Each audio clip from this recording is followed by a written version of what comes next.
Imaginez une symphonie orchestrée par un chef d'orchestre. Normalement, ce chef d'orchestre va diriger chaque musicien pour assurer une mélodie harmonieuse. Maintenant, imaginez que ce même chef d'orchestre commence à donner des notes dans le désordre. Ça serait une véritable cacophonie, n'est-ce pas?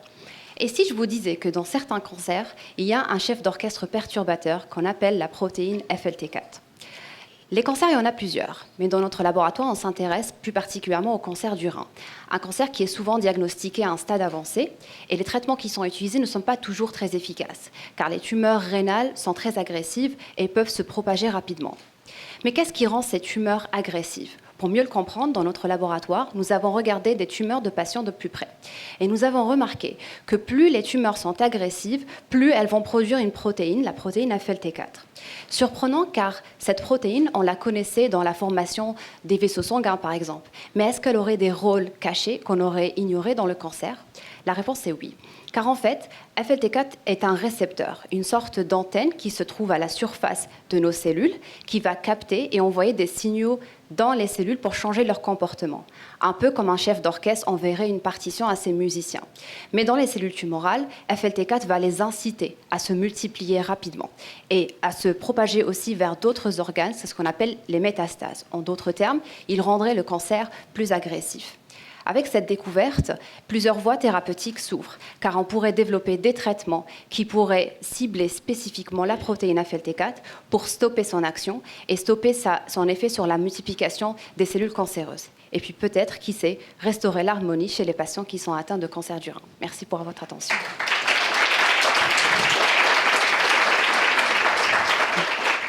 Voilà. Très intéressant. Tu parles de FLT4 dans un cancer où les gens ont tendance à être diagnostiqués sur le tard.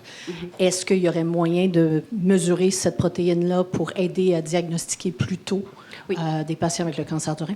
Oui, justement, ça serait la voie du futur. En fait, on irait plus vers de la médecine personnalisée. On pourrait regarder justement si les patients expriment ou non cette protéine, parce qu'elle a un effet sur la prolifération de la tumeur, mais elle a aussi un effet sur la réponse au traitement. Ça pourrait, par exemple, nous aider à savoir si les patients vont oui ou non répondre au traitement. Mais ça serait vraiment dans le futur, utilisé vraiment comme un biomarqueur pour déterminer le stade de développement. Ouais. Est-ce que je peux poser une deuxième? Oui, ben oui, à moins que... Vous parliez que ça avait aussi un rôle à jouer dans d'autres fonctions, comme pour le sang, le vaisseau sanguin, je crois que vous disiez.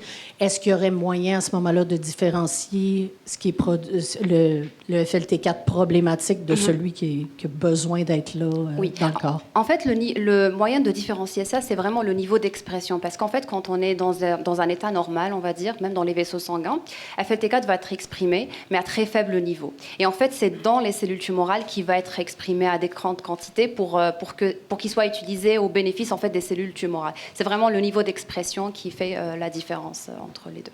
Merci. Autre question dans la salle? Oui, tout juste là. Oui, bonjour, excellente présentation. Merci. Vous parlez de développer des traitements en utilisant FLT4 comme cible.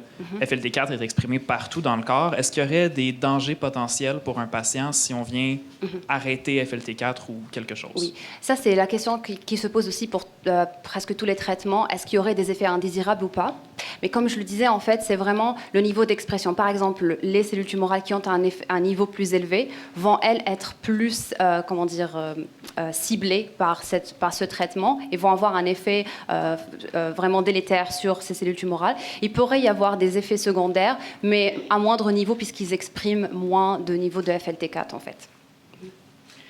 Autre question dans la salle?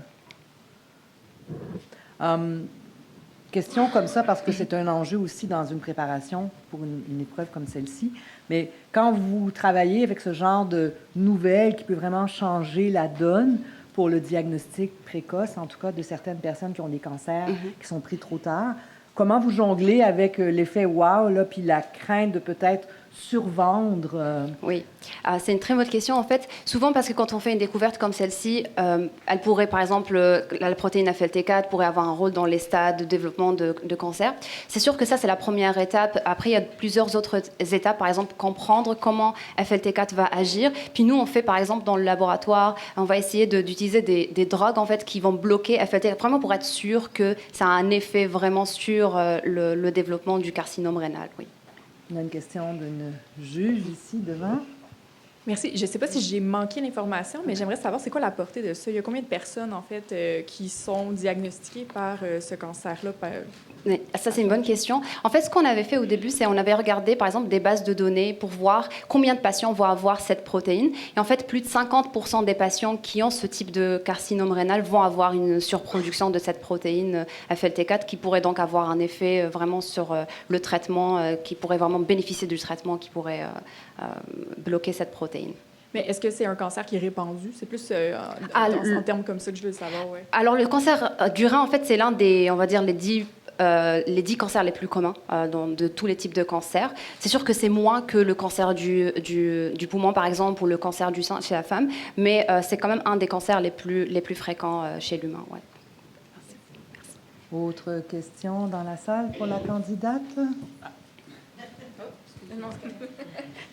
Moi, je veux revenir sur un petit peu là, la méthode que vous avez utilisée en laboratoire pour identifier cette protéine-là. Est-ce que c'était, est-ce qu'on est à la base d'un modèle cellulaire, de biopsie de patient ou d'un modèle animal? En fait, c'est un peu un mélange des trois. Parce qu'en fait, ce qu'on voudrait faire, généralement dans le cancer, on veut regarder à 3 niveaux différents, in vitro, donc dans la cellule, in vivo, donc chez la souris, ou peut-être même un autre modèle, pas forcément la souris, et aussi chez les patients, en prenant des tumeurs de patients, par exemple, on pourrait regarder par microscopie, voir ces niveaux d'expression.